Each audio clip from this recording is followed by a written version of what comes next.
Hello students, hope all you are fine. We have completed our chapter poverty and economic growth or impact of poverty inequality um, on economic growth.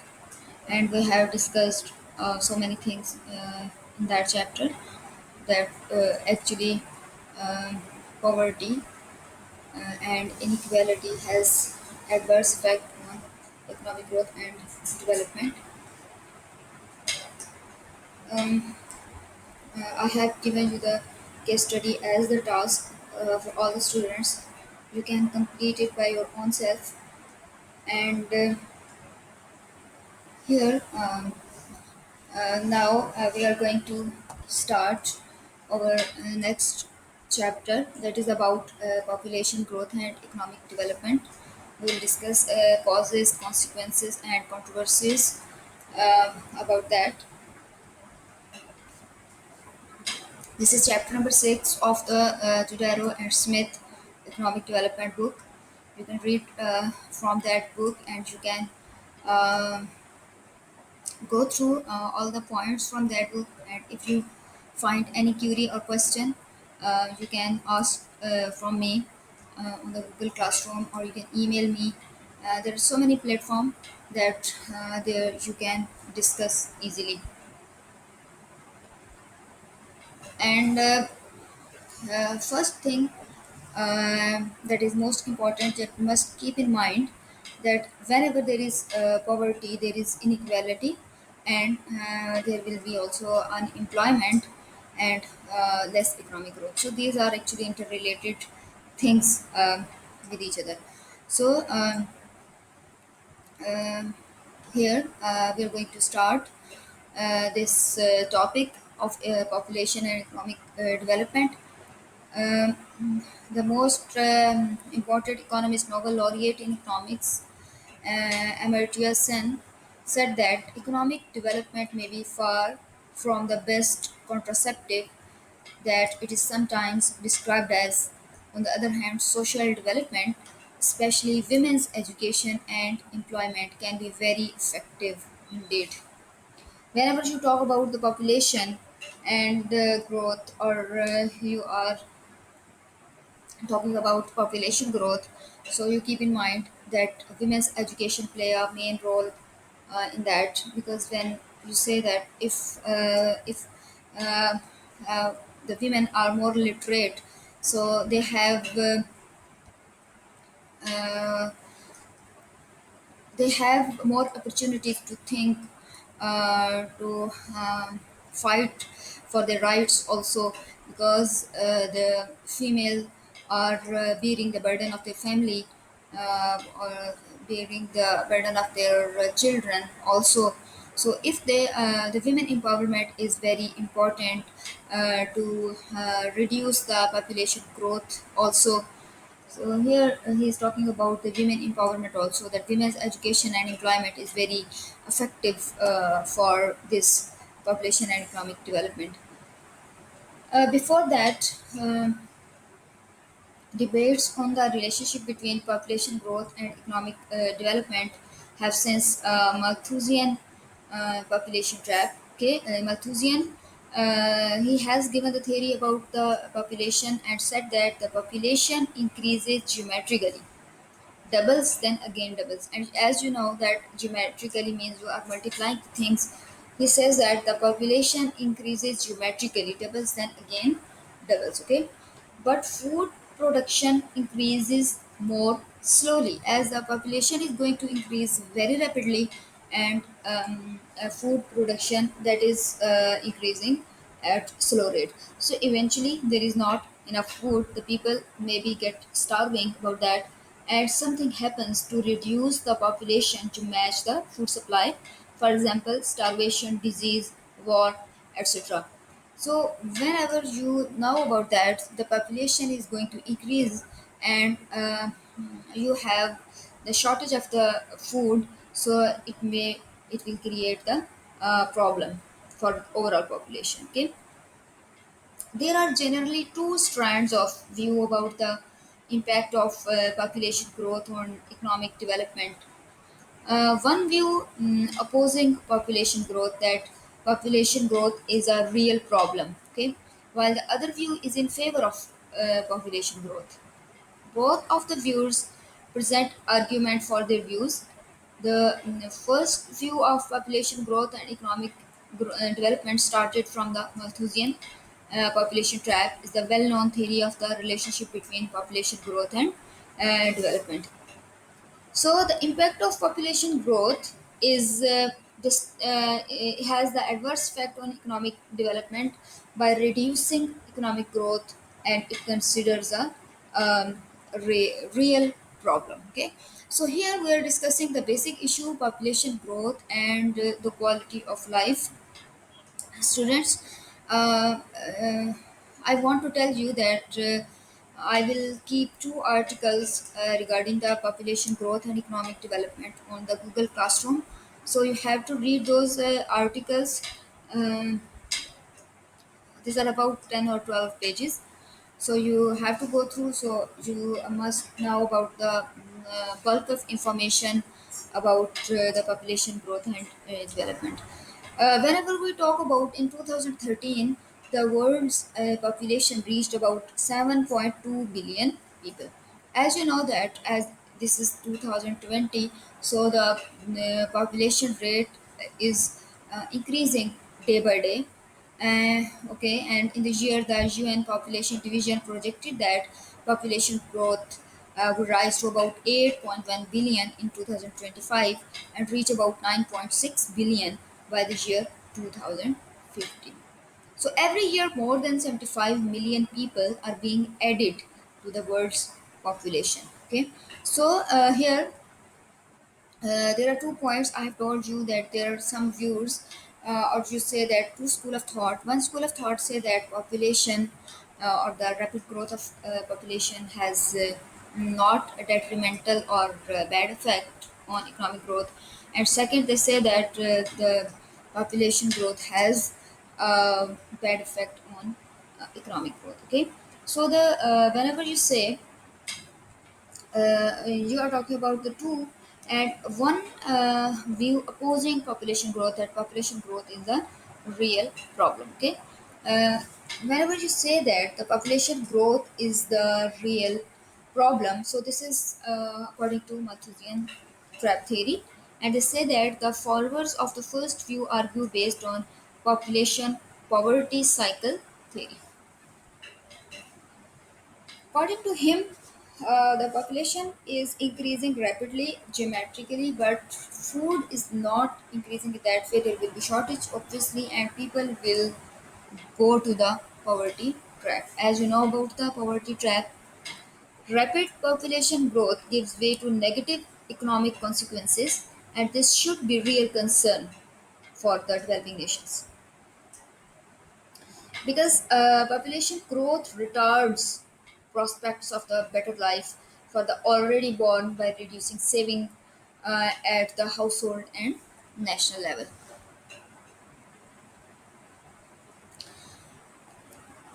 Here you can go through this video for that, to watching the world's population with timeline.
that was showing about the population will reach about 9.6 billion by the year 2050, as there is a rapidly growing population rate, and obviously there are most developing nations, they are um, facing so many issues about that. uh, they are facing the issues about foods, or and obviously this is the biggest issue. And obviously, whenever you are talking about population growth, so here uh, maybe the problem they will face the poverty, um, and that will adverse effect on the economic growth. I was discussing about that there are two school of thought that they are saying about one Malthusian theory. They're saying the population growth is not desirable, means population growth has negative effect, and there is a second they're saying population growth is desirable, not a problem. It is one of the basic factors of production. So, according to this view, population growth is the real strength and power of a country.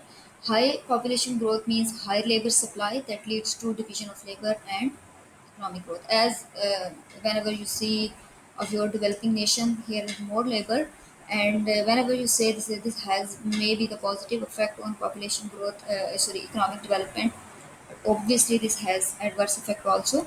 Both the stands of view present their arguments about population growth and economic development, and whenever they say that population growth is the real problem, what will happen. So I will explain one by one and side by side that what are their impacts, either it is positive or either it will be some negative effect. So here they are showing the population growth past, present and futures, and here there is some estimated world population growth that you have seen through the um, video. And the obviously population growth in 2050 that is projected, it will increase in million or billions. And so there is another theory that the population or other quantity takes to increase by its present size. Okay, it means the population growth will increase time to time, and it will increase rapidly. So here, whenever you say that population growth is real problem according to Malthusian theory, and this will lead to some poverty trap also. So, according to this stand of view, population growth is one of the important social, economic, and political serious problems. This view started with the Malthusian population trap. An increase in the number of people has large, serious effects on different aspects of human lives in the prevailing economy, such as social structure and social values, markets, performance, education, the environment, and unemployment. Okay, so it means if the population growth is a problem, so it means it is creating a problem for social, institutional, or for all the perspectives. So we're taking the example of the Pakistan. This is one of the developing nations which faced the problem of rapid population growth, and you know that our population is going to increase day by day, and this increase is more than four times from of independence. At the time of independence, combined Pakistan, that included former East Pakistan, Bangladesh, was the 13th most populous country in the world. Okay, and nowadays the Pakistan is sixth most populous country in the world with a population of 172 million. Now this is actually 21 crore, and there is continuous increase in um population of Pakistan because of sustained high fertility and declining mortality due to advancement in medical resources and its availability. So Pakistan has the highest birth as well as fertility rate among the Asian nations. So obviously this is alarming situation and requires immediate attention and action for the Pakistan. So here we are discussing the two school of thoughts. One school of thought, they are saying that population growth has adverse effect on economic growth, as the we are considering the population is real problem. This is according to Malthusian theory. You can write down these important points. And second view is about, they are saying the population growth is not a real problem. If obviously you can see that the population growth has adverse effect uh, also. Um, Whenever you say that the population growth is not the issue, okay, means population growth is desirable, okay. So you can say that that population is the real wealth and strength of the country. High population growth rate means high labor force, which is one of the most important factor of production. And whenever you say that your country is labor intensive country and you have skillful workers also, and they are working in a good manner, and your agriculture sector is going to more strong, and the people are getting the more advanced skills, so you can say that the population growth is desirable, okay. And so many scholars, they have applied so many techniques over that, whether it is desirable or not. So this is the main question also, and that whether this is desirable or not. So uh, they are saying that the population is not the problem, but some other issues. Okay, population is not the problem, but some other issues like underdevelopment, world resource depletion, population distribution, and subordination of women. These are the main problems. According to this view, the underdevelopment is the real problem, which is gift from the developed world to developing nations. If the correct policies are pursued and lead higher level of living, greater and expand freedom, population will take care of itself. Okay. The second argument is that 80% of the world resources are consumed by people of the developed nation. The only 20% of the world population. And the third argument is the distribution of population. There is very high unequal distribution of population between villages and cities, which is the main problem. And the fourth argument is that women have inferior role, poor education, lack of jobs, and limited social mobility.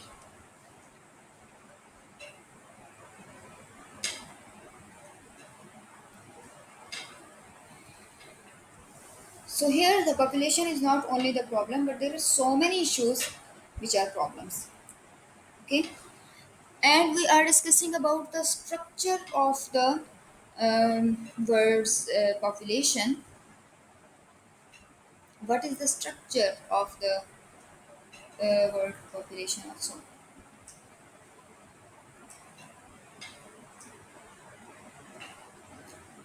The world's population is very unevenly distributed by the geographic region, fertility and mortality levels, and age structures.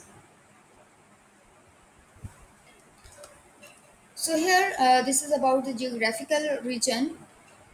Means every nation has different geography, and obviously, because of their geographical regions, they have some differences. So they have distributed the population by the regions, and this is the data from 2010 to 2015.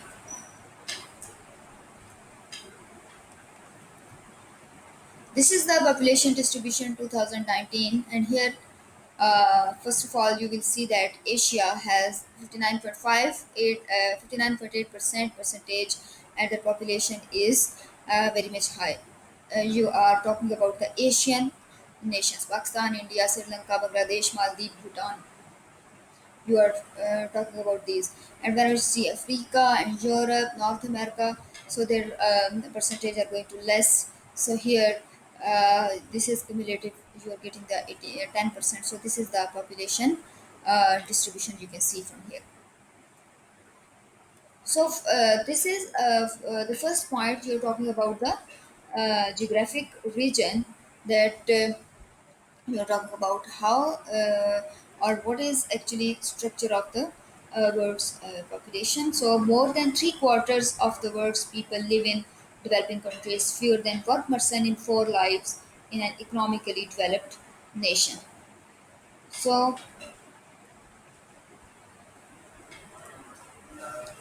whenever you're seeing this pie chart, and you can see that world population distribution is put into dramatic perspective by the map in this figure, and attention is drawn to the larger size of here the India in comparison with Europe. China is bordered on the north and west by the thin strip of land that represent Russia. Here you're saying about this. This picture is showing about the more developed nations, less developed countries, and least developed nations also. Okay.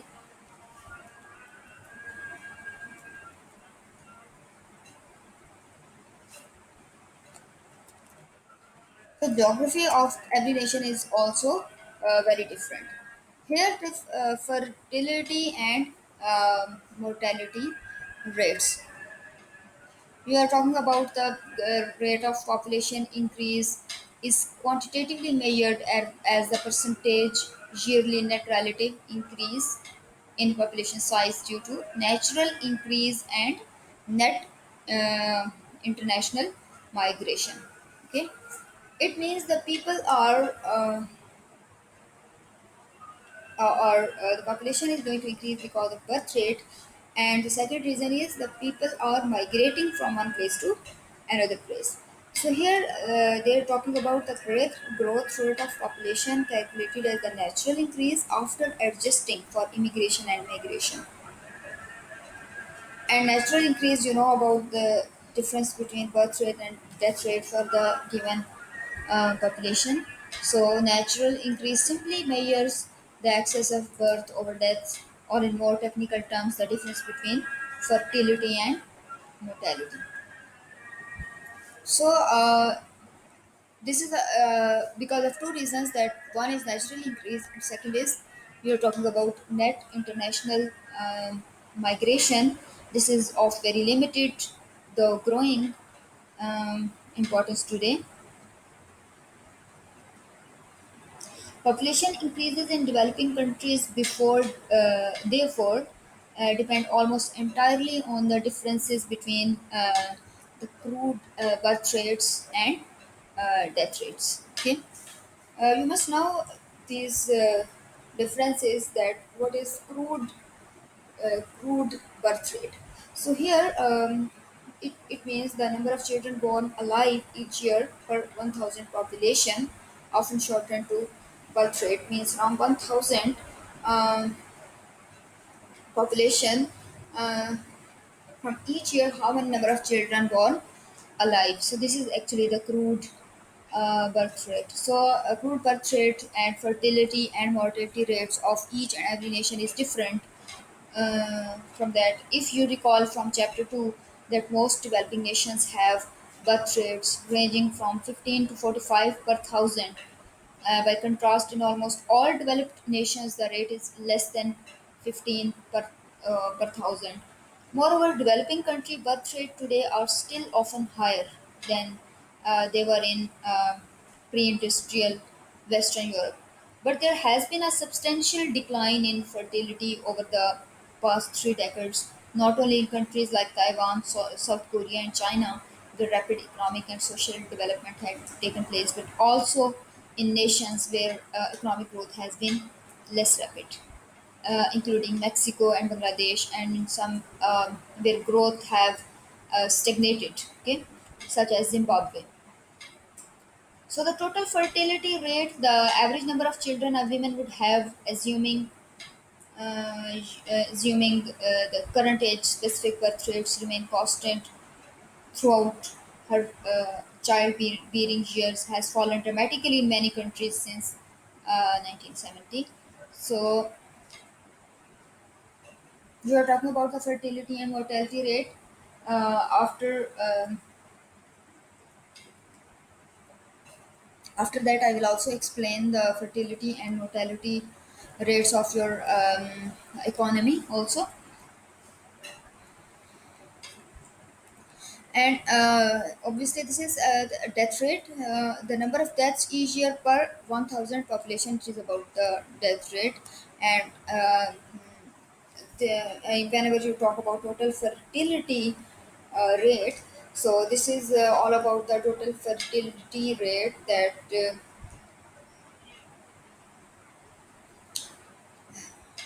So this is about the fertility and mortality rate, means the geography of Pakistan or geography of every nation is, or sorry, the structure of the population is depending on geography and your fertility and mortality rate. Modern vaccination campaigns against malaria, smallpox, yellow fever, and cholera, as well as um, proliferation of public health facilities, clean water supplies, improved nutrition, and public education have all worked together over the past 3 decades to lower death rates by as much as 50% in parts of Asia and Latin America, and by over 30% in much of Africa and the Middle East. Death rates have fallen for all age groups. Nevertheless, the average lifespan remains about 12 years greater in the developed countries. This gap has been sharply reduced in recent decades, as you know, there are so many advancements in health facilities. So mortality rate has been reduced and fertility rate has been increased. For example, in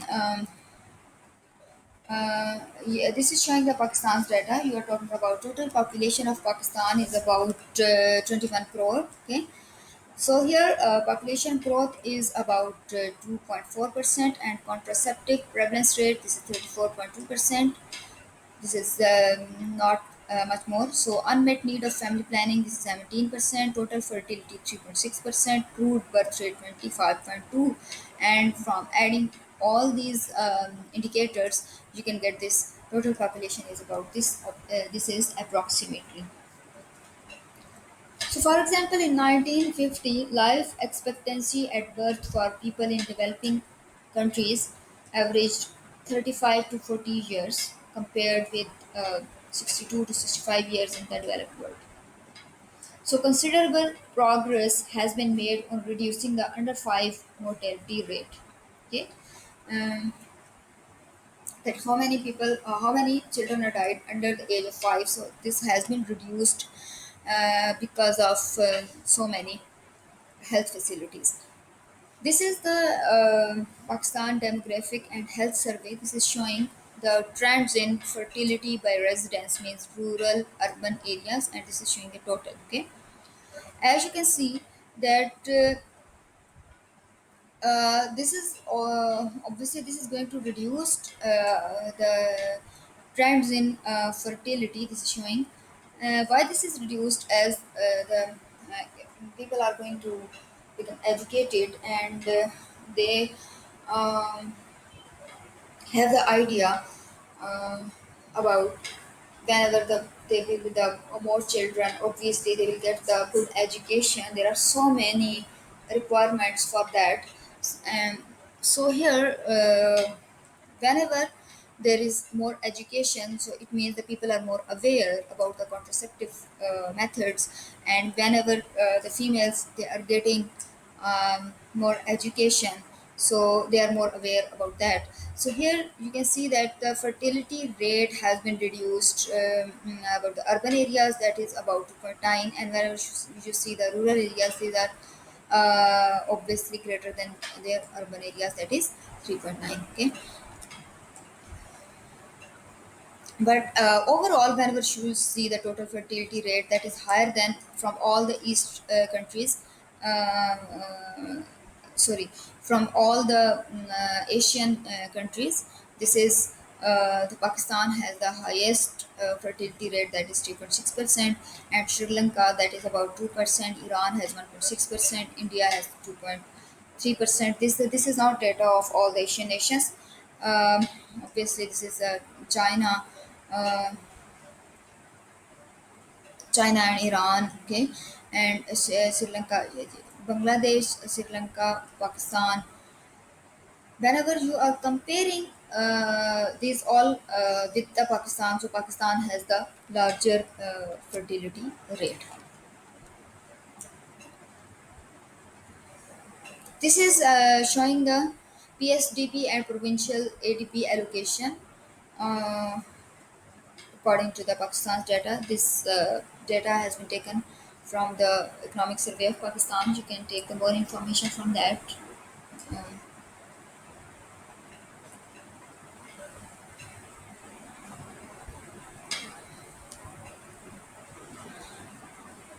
this is the chart which is showing the fertility rate for selected countries about 1970 and 2009. Obviously, it is very old data.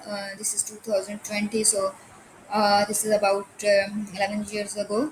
So here you can see that about the Bangladesh, Colombia, Indonesia, Jamaica, Mexico, Thailand, and Zimbabwe. So you can see the larger difference from 1970 to 2017, that the fertility and mortality rate has been reduced. And third, we are talking about the structure of population, which is about age, structure, and dependency ratio or dependency burden. Population is relatively youthful in the developing world. As of 2011, children under the age of 15 constitute more than 40% of the total population of the low income countries, and 32% of the lower middle income countries, but just 17% of the high income countries.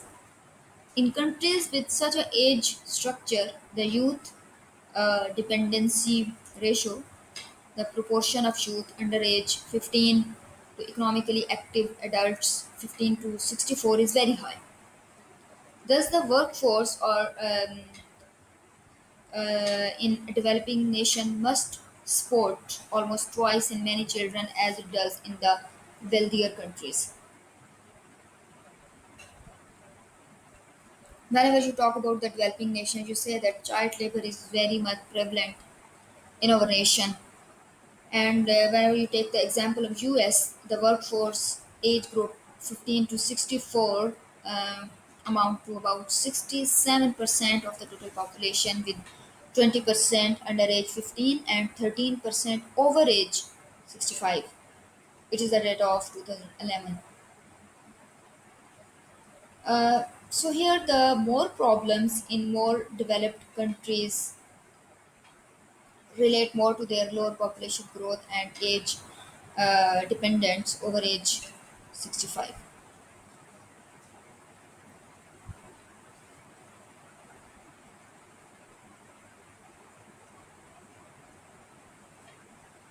And there is some hidden momentum of population growth.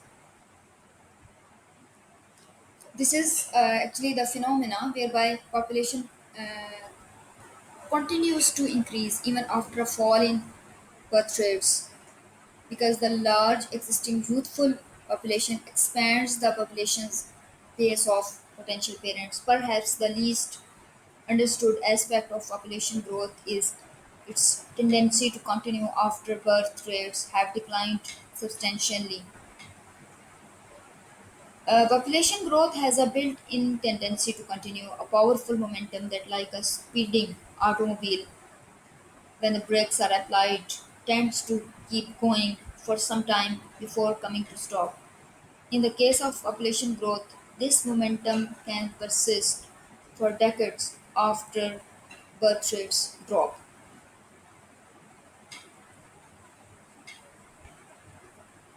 So actually, for the hidden momentum of population growth, you can see here the population by broad age group Pakistan from 1950 to 2000. 15. Here you can see under 5, uh, under 5, and then 5 to 14 there are about 20 million people, then 15 to 24. Okay, this is about 100 million, and then 25 to 64, and then 65 plus 180 million people. They are population of broad age groups, and this is very beautifully explained in this graph from 1950 to 2015. And this is also showing the age dependency breakdown by young and old dependents in Pakistan from 1960 to 2015. So here you can see that from 1960 to 2017 data this is showing, and above 20% people, these are young from 0 to 14 years, and 60% of the population which is showing the old, that is above 64%, which have the dependency burden on the economy. So there are two basic reasons for the hidden momentum of population. First, high birth rates cannot be altered substantially overnight. The social, economic, and institutional forces that have influenced fertility rates over the course of centuries do not simply evaporate at the urging of national leaders. It will take some time, obviously. So, the second and less obvious reason for the hidden momentum of population growth relates to the age structure of many developing countries' population.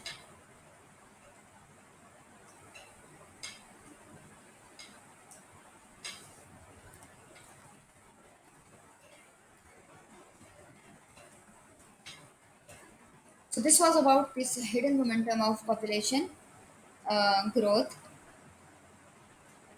I have told you about two reasons why there is called the hidden momentum of population growth. Okay, first reason, they have told you that if there is a higher birth rate, that cannot be altered. Okay, overnight, because if the children are born, so obviously. You cannot alter the situation, and the social, economic, and institutional forces that have influenced fertility rates over the course of centuries, these will not evaporate over the night. Okay, and the second reason is that the age structure of many developing nations. This is also the main reason for hidden momentum of population growth. So you can see here the population by age structure.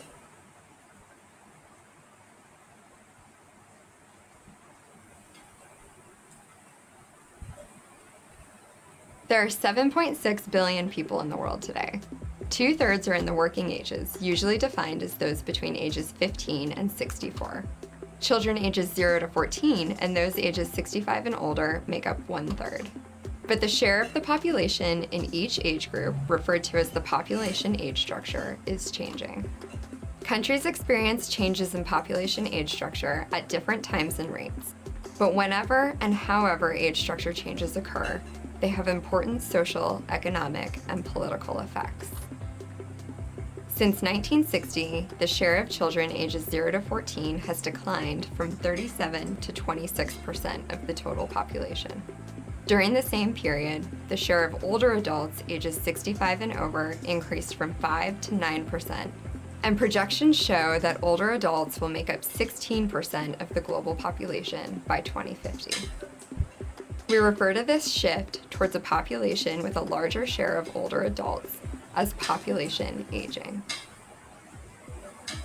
Age structure change occurs in the long-term shift from high to low mortality and fertility, also known as the demographic transition. With fewer births each year, a country's young dependent population shrinks relative to the population of working-age adults. The decline in the child dependency ratio creates a window of opportunity for countries to increase investments in social and economic policies that fuel economic growth. If strategic investments are made in education, health, economic policy, and good governance, then countries may experience accelerated economic growth, called the demographic dividend. In sub-Saharan Africa, most of the population is still very young. Today, 43% of the population is under the age of 15. By 2050, we project that this share will decline to 33% of the population. Investing in the health and education of this youthful population is critical for countries hoping to achieve the dividend. As populations proceed through the demographic transition, fertility continues to fall, life expectancy increases, and the population ages. Countries then face the challenge of meeting the increasing medical and long-term care needs associated with the growing population of older adults. In the European Union, the proportion of the population ages 65 and older is expected to increase from 20% in 2018 to 30% in 2050. Between 2016 and 2050, the number of pensioners ages 65 and older is expected to increase from just under 83 million to more than 122 million. As population aging continues, older adults' labor force participation rates remain a key consideration for social and economic policies. Scroll down to learn more about age structure change, population aging, and the effects they both have on issues like education, the labor force, and the economy.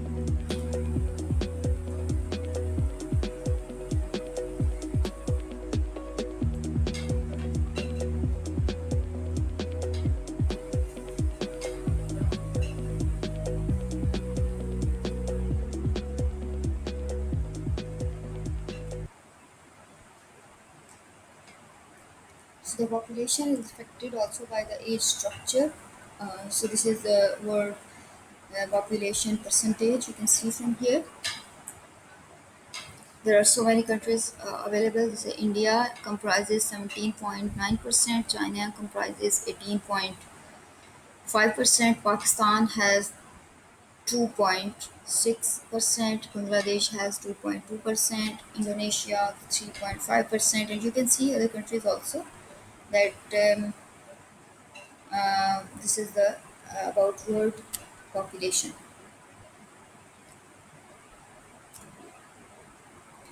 And this is showing that Pakistan is the fifth populous country, and China is the top one. And here the India is the second. China, India, and India comprises the 40% of the total world's population contains. And at the third number, this is US, then Indonesia, then Pakistan.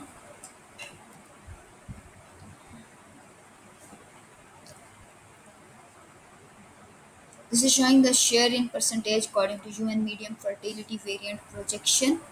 So Asia, Africa, Europe, Latin America, and the Caribbean and Northern America from 1950 to 2050. So here you can see uh, about the Asian region. Okay, so this is the fertility rate. Okay, this again, if you see the Asian region, this is increasing from 55, 60, and then this is showing the declining rate till to the 54. This is the data. This is showing the current world population and today the birth rates. These are going